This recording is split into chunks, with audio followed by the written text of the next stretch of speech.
in collaborazione con FNP CISL Udine.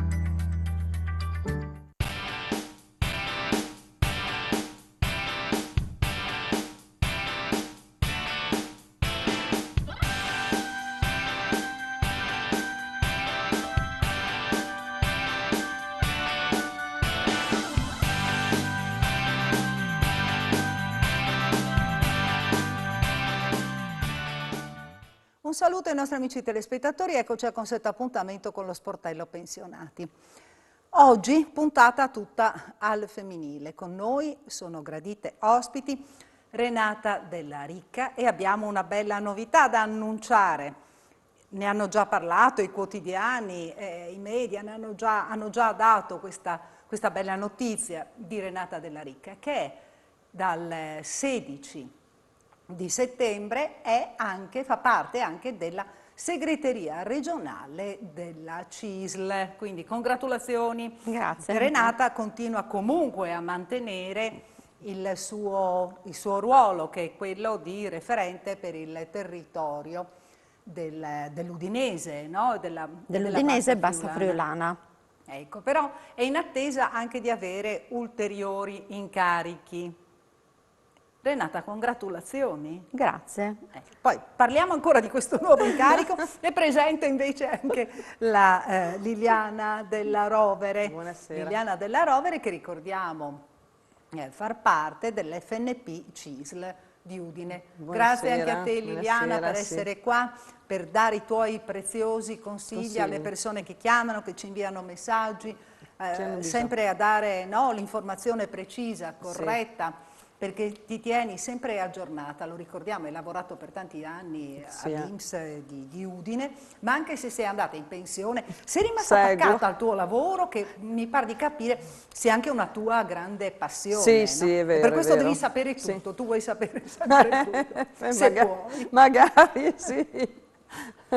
Ecco, ritorniamo a Renata. Renata, ancora congratulazioni e vorrei capire adesso, con questo nuovo ruolo, che cosa cambia?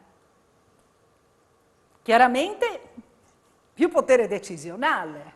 Il potere decisionale anche, ma allarghiamo oltre al territorio di Udine e la Bassa Friulana, avrò degli impegni anche a livello regionale, quindi con delle deleghe su specifiche settori che per me sono importanti, settori che mi sono occupata negli anni come la sanità, il sociale, e altri incarichi che mi verranno dati durante il mio percorso, ecco, come gli osservatori che ho sempre portato avanti sull'osservatorio della contrattazione sociale, l'osservatorio anche della contrattazione all'interno delle aziende, l'OCSE, che è un contenitore, un bacino di informazione dell'andamento anche delle nostre aziende, perché all'interno troviamo gli accordi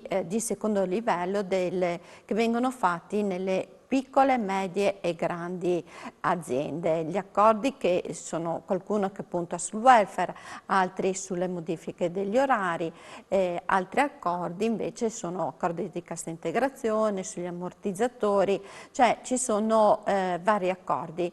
E la cosa importante è che nel 2020 c'è stato uno stop anche alla contrattazione, mentre abbiamo visto che nei primi mesi del 2021 sono ripartiti anche in tavoli all'interno delle aziende. Questo è importante perché la nostra produttività, l'economia anche in Friuli Venezia Giulia è ripartita. Non abbiamo i numeri del PIL che c'erano in precedenza, ma si è ripartiti, l'economia è ripartita ed è per questo che non dobbiamo più chiudere le aziende, non dobbiamo più avere anche il fantasma dei mesi precedenti di questi lockdown, perché non possiamo più permettercelo. Molte famiglie hanno sofferto, molti lavoratori che sono lavoratrici che sono rimasti a casa hanno attinto anche ai loro risparmi che avevano in banca per poter vivere dignitosamente in questi mesi, è aumentata anche la povertà, e molte più richieste vengono fatte anche alla Caritas, sono aumentate anche le richieste del reddito di cittadinanza. Abbiamo trascorso un anno e mezzo di sofferenze, un anno e mezzo di difficoltà, un periodo che non dobbiamo dimenticarcene quando si parla anche delle criticità, si parla di libertà, si parla che non è corretto come in questi giorni che col decreto legge è uscito l'obbligo del Green Pass per entrare all'interno delle aziende. Il Green Pass, molti quando si parla si pensa alla vaccinazione. Noi abbiamo visto innanzitutto che con il decreto legge sono aumentati anche i numeri delle richieste di vaccinazione. Infatti hanno prenotato qua più di 9.000 persone per vaccinarsi. Ma io lo ripeto perché il sindacato deve fare informazione, non deve tenere nascosto le notizie. Il Green Pass, il datore di lavoro, in base alla legge sulla privacy, non sempre, cioè non sa se il lavoratore è vaccinato o non vaccinato. Il Green Pass il lavoratore lo ottiene anche attraverso il tampone, un tampone che avrà una durata di 72 ore.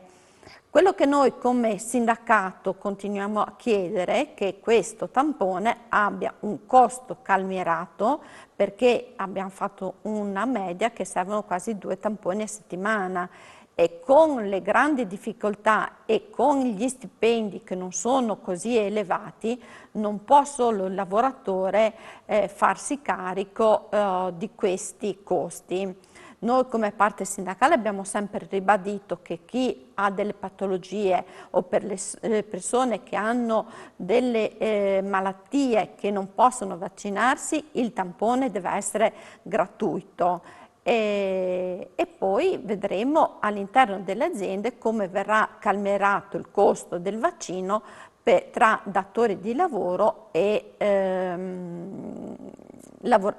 datori e lavoratori. In sostanza la cosa migliore sarebbe che tutti fossero vaccinati per evitare tutte queste problematiche alla base. Sì, Almeno sarebbero questo, no, le vaccinazioni, ma fino ad oggi il nostro governo, il nostro Parlamento non ha messo l'obbligo sulla vaccinazione, quindi non possono cadere certe responsabilità, certe colpe sulle parti sociali, ma le decisioni per l'obbligo, come è stata fatta per l'obbligo del Green Pass, vengono dal legislatore e che in questo caso è il nostro governo. Noi come parte sindacale cerchiamo, come abbiamo fatto a marzo del 2020, di sottoscrivere dei protocolli che mettano in sicurezza le aziende.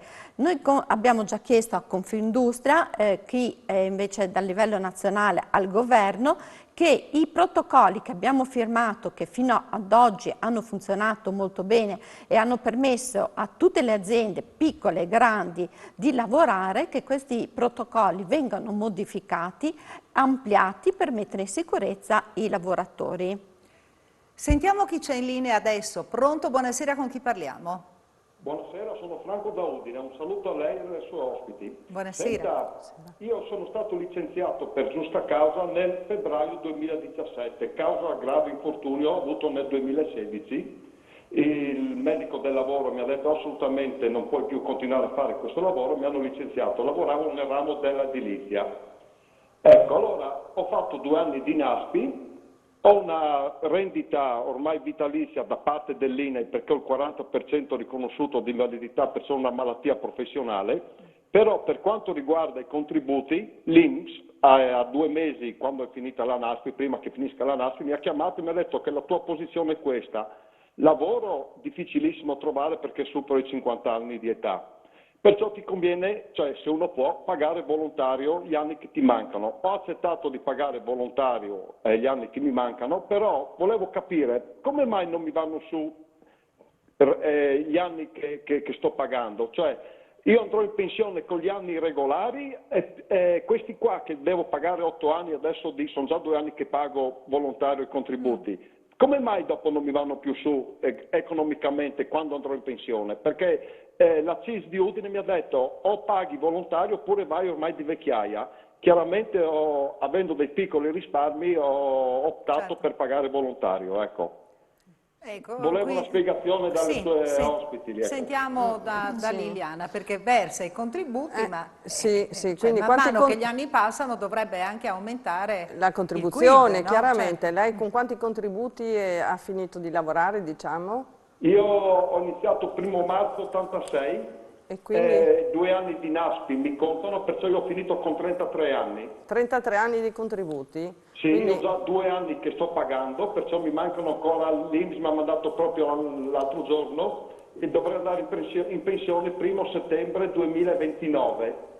Ha capito? Ho capito, sì, sì. Questo che non capisco come mai non ha fatto ancora domanda per app e social. Lei quanti anni ha?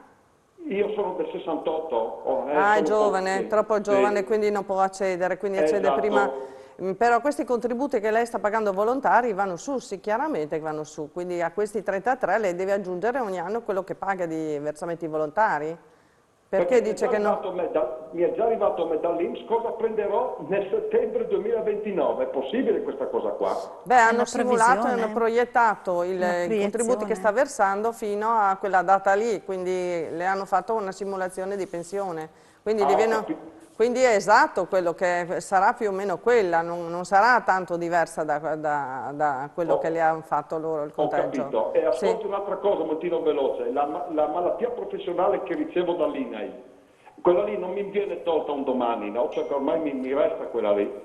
No, di genere resta se loro non fanno revisioni, adesso non mi sembra, almeno è l'INPS che fa revisioni magari per l'invalidità, ma l'INAIL no, una volta che è assegnata non credo che facciano nessuno. Ho capito, perfetto, grazie, molto gentili e grazie, buonasera. Grazie a lei per aver chiamato, buonasera. Intanto arrivano messaggi, ma li leggiamo dopo, ci facciamo una piccola pausa per la pubblicità, ci ritroviamo qui in studio tra qualche istante, rimanete con noi.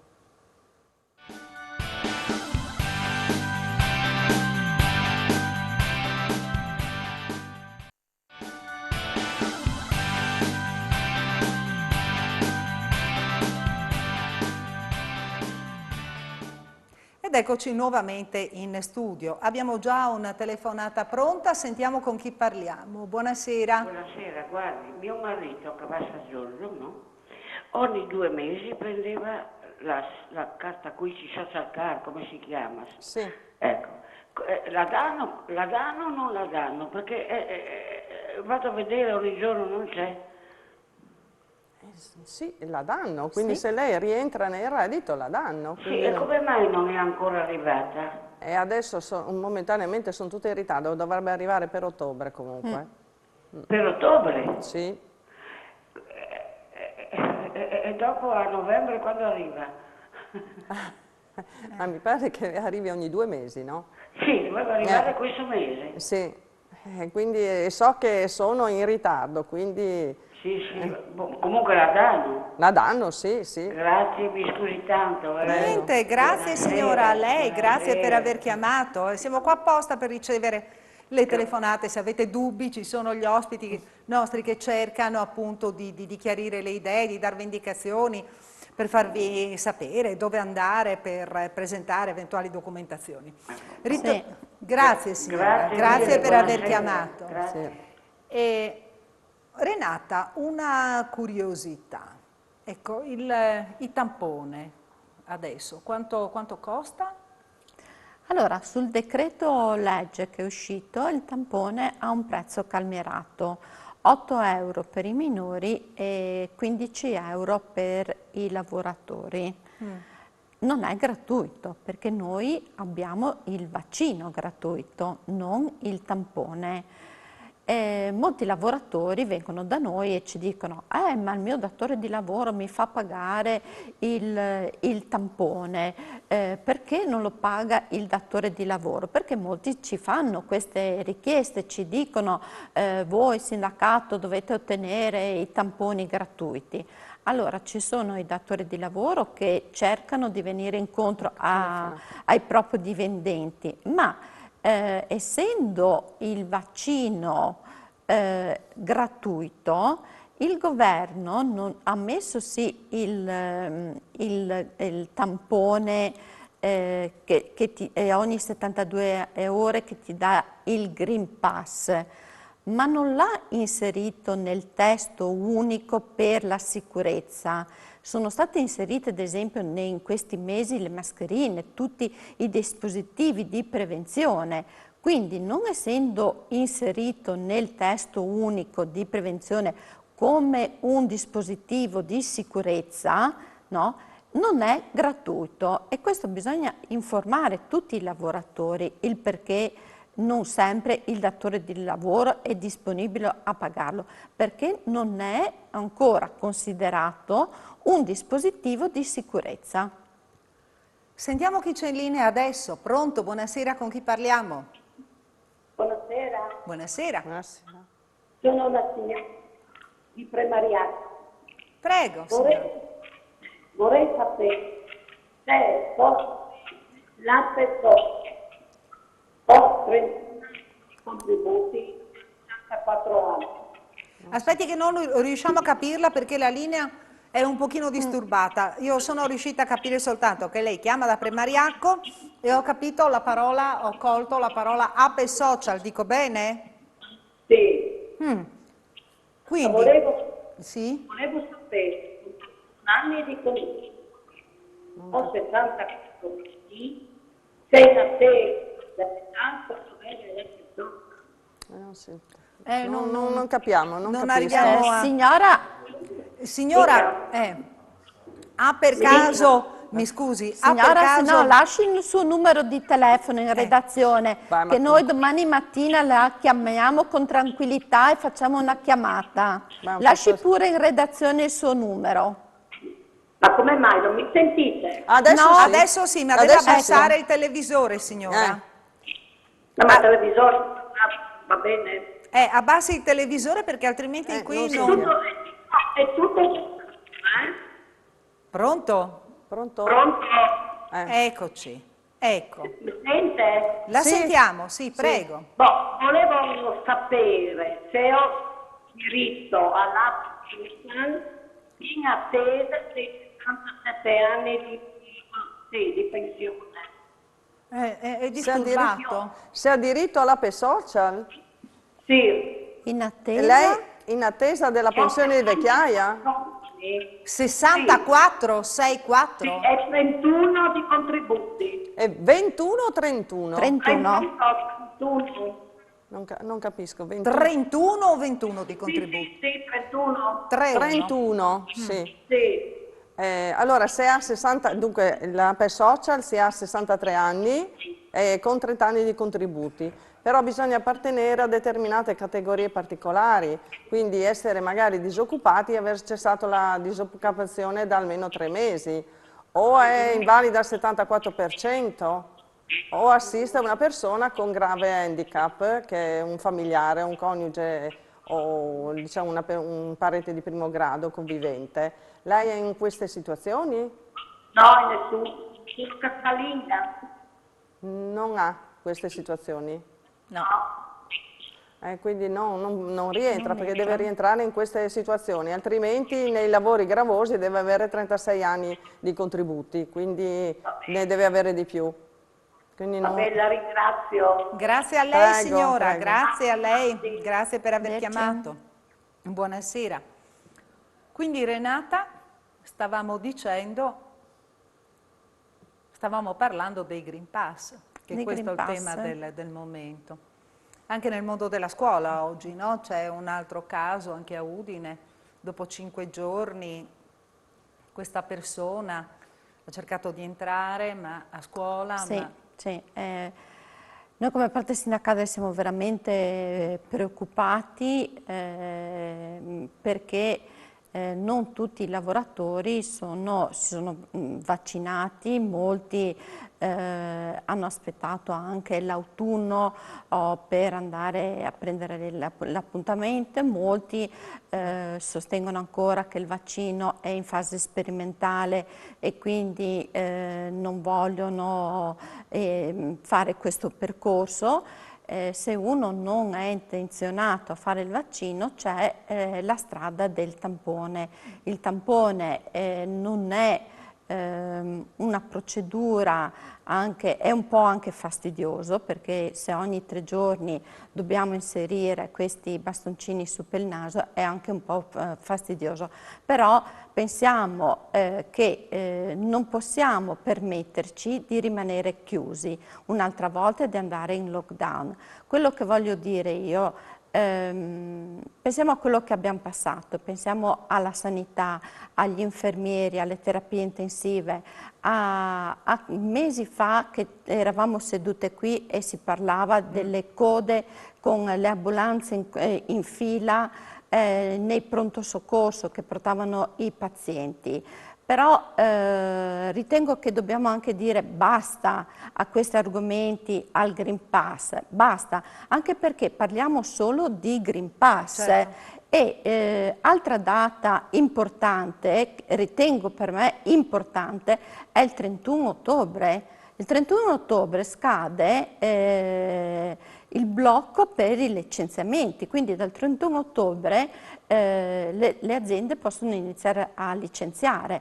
Noi, le nostre aziende in questo momento stanno bene, anche perché c'era per il tessile, per i calzaturifici questo blocco.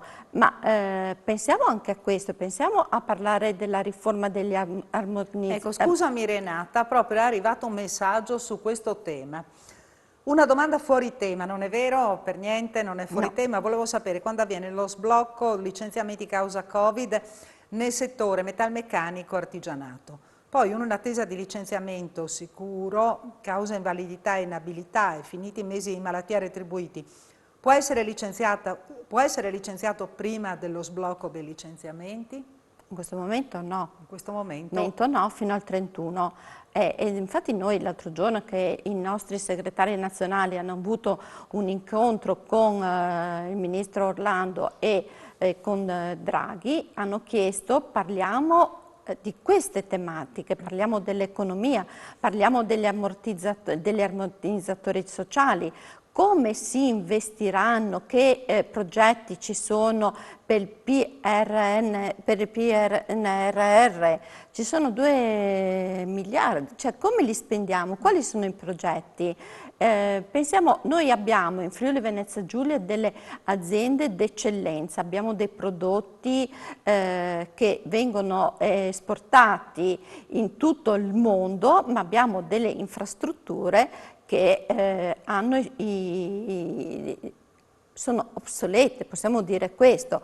Quindi cosa facciamo per migliorare anche le strutture sul nostro territorio? In questo momento tutti, dai giornali alla televisione, la politica, il governo, stiamo parlando solo del Green Pass. Noi come parte sindacale diciamo anche basta, cioè focalizziamoci anche su altre tematiche che sono importantissime. E in primis la riforma del fisco. Tra un mese uscirà la legge di stabilità. Le ammortizzazioni sociali, le politiche attive del lavoro, perché in questo momento fino ad oggi abbiamo fatto e portato avanti tante politiche passive, ma dobbiamo parlare di politiche attive e quindi di argomenti da trattare ne abbiamo tantissimi, perché questi possono portare un valore aggiunto alla nostra economia. Sentiamo chi c'è in linea adesso. Pronto? Buonasera, con chi parliamo? Buonasera, parla con Giovanni, sono Giovanni. Buonasera. Dalla Pisana. Prego. Io volevo chiedere un'informazione, sono della classe 62 e ho 39 anni e mezzo di contributi. ho fatto sempre lavori usuranti, ho cominciato precoce. A tutt'oggi, per adesso sono diciamo disoccupato, prendo la NASPI. Quanto tempo devo aspettare ancora per andare in pensione? Quindi Liliana. parla di lavoro usurante come tipologia, scusi, che lavoro fa? Galleria, autista, ho sempre fatto l'autista, sono stato sempre in gallerie. Ah, lavori in galleria in ambienti chiusi, 36 diciamo. anni. Quindi lavori usuranti con la legge 67 del 2011. Quindi Che lei... non lo so, sì. Quindi lei può accedere, diciamo, con i 35 anni e 61 e 7 mesi di età, diciamo, quindi con quello potrebbe accedere. Quindi l'età lei ce l'ha quasi, diciamo, lei mi ha detto 61 anni di età? Sì, sono 59 anni. 59, quindi tra poco, diciamo, raggiunge l'età della possibilità per andare, quindi potrebbe fare la domanda. Deve aspettare ancora 2 anni. Deve aspettare ancora... sì, sì. Ecco, fino al 61 anno. Okay. Sì, perché per forza di cosa lei deve aspettare l'età, se non ha la quota non può. In quel caso vado a raggiungere i 42 anni di contributo. No, è sufficiente 35 per i lavori usuranti. Ma io sono già 39 di contributi. Ah, quindi arriva prima, dice lei, come lavoratore? Sì, 42, 39, 10 mesi, sì. Sì, ho 39 e mezzo di contributi. Sì, sì, quindi a questo punto arriva prima O con se no quello. 60 anni, con l'età di 59, 60 anni, 59 sì, quindi, con l'età di 60 anni. quindi arriva, sì, siamo lì, tra una cosa e l'altra dico siamo proprio vicini, quindi poi le conviene fare 42 10 mesi a questo punto, che così ha una pensione più alta. Ho capito, però sono già stanco io, quello che era il problema. Se ce la facevo andavo anche prima. Va bene? Va bene? Va bene. Vi ringrazio. E grazie a lei per aver Arrivederci. chiamato. Buonasera. Ma magari un passaggio alla tisana all'INAS, così le facciamo il conteggio alla sicurezza, se col lavoratore precoce o con gli anni di lavoro può andare, gli facciamo anche una previsione sugli anni e mesi quando lei può andare in pensione. Ecco, quindi... È in piazza La Tisana, lì in infatti, non centro, costa nulla, fa un vai, ti fai giretto controllare. e va a trovare i colleghi. Ci facciamo una piccola pausa, rimanete con noi.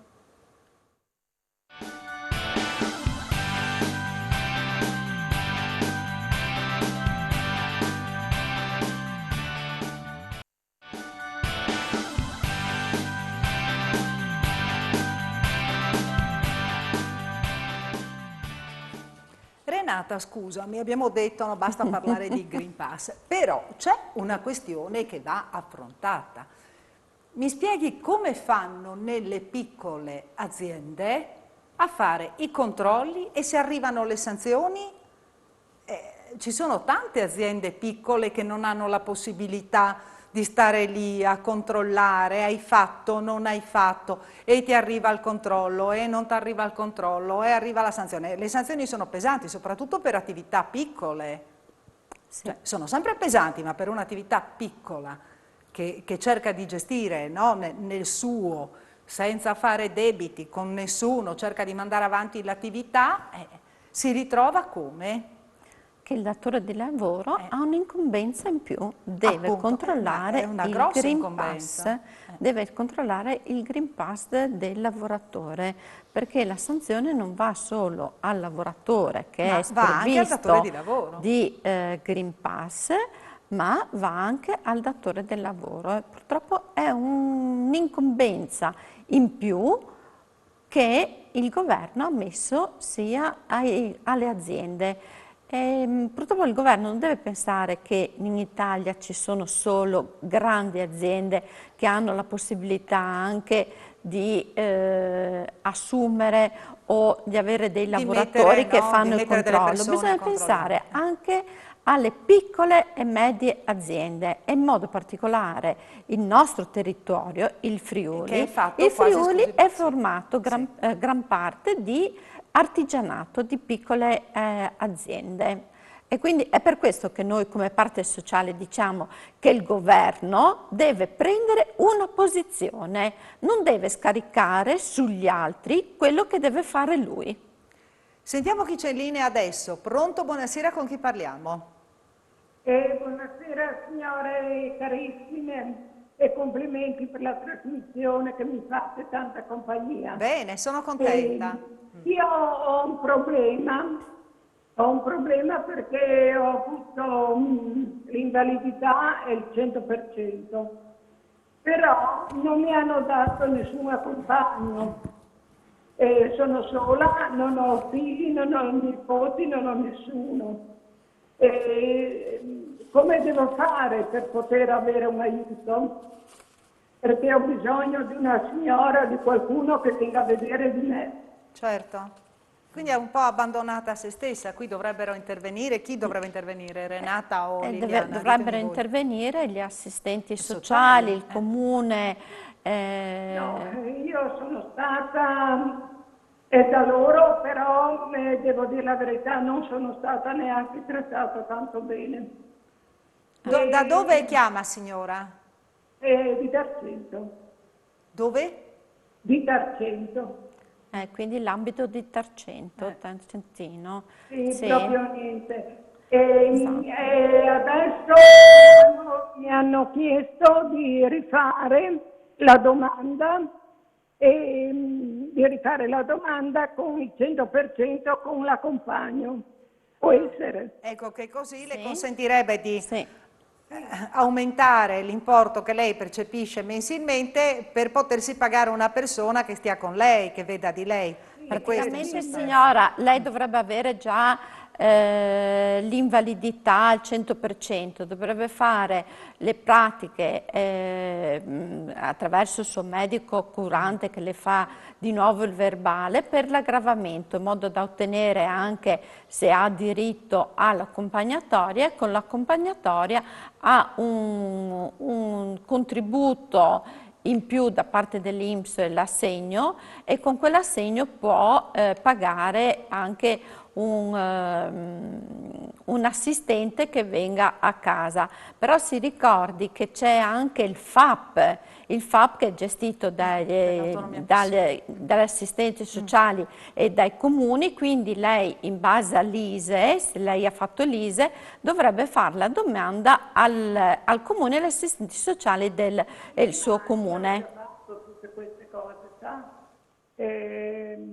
Proprio non c'è stata risposta, niente. E allora le conviene rivolgersi a Tarcento. C'è la sede di un FNP per dare assistenza?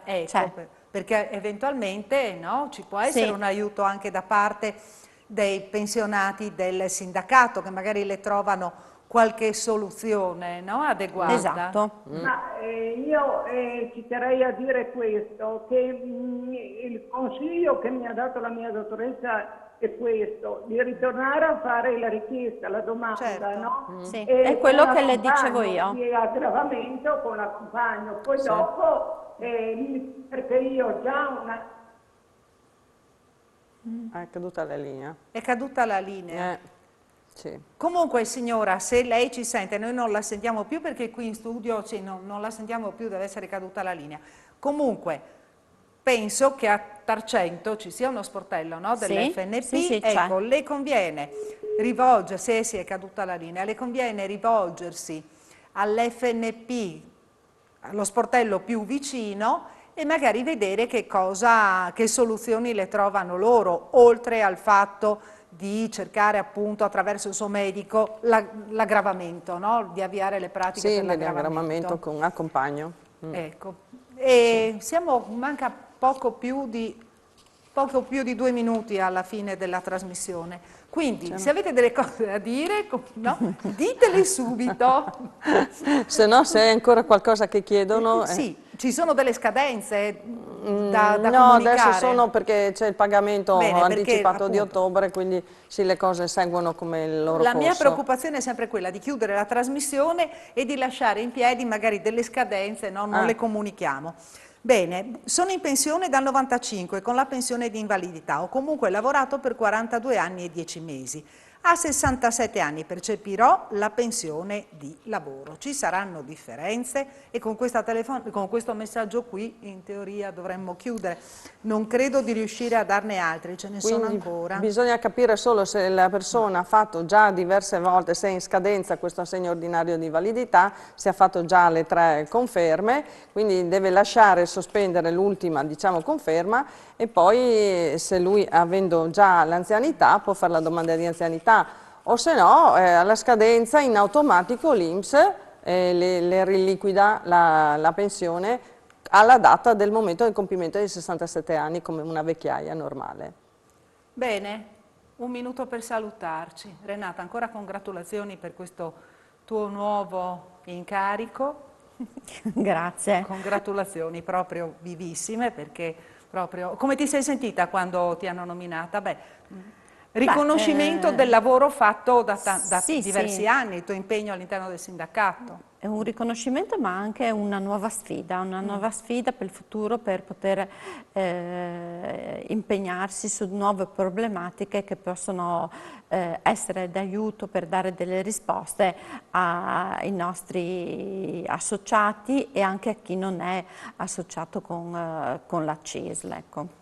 Bene, Liliana, invece con te prendiamo l'impegno, quando ritorni a essere ospite della trasmissione, anche di concludere tutto il discorso per il riconoscimento per il riscatto della laurea. Sono tanti che aspettano. Sì, perché c'è un discorso molto più lungo, molto più vasto, perché c'è il discorso dell'opzione contributiva e tutto. E quindi magari un approfondimento può essere ci vuole, fatto. Quindi grazie a Renata Della Ricca, della segreteria regionale della CISL e comunque sempre referente per l'Udinese, la Bassa Friulana, e grazie anche a Liliana Della Rovere dell'FNP CISL di Udine. Grazie per averci seguito, ci vediamo mercoledì prossimo, sempre in diretta dai nostri studi a partire dalle 18:15. Arrivederci alla prossima settimana.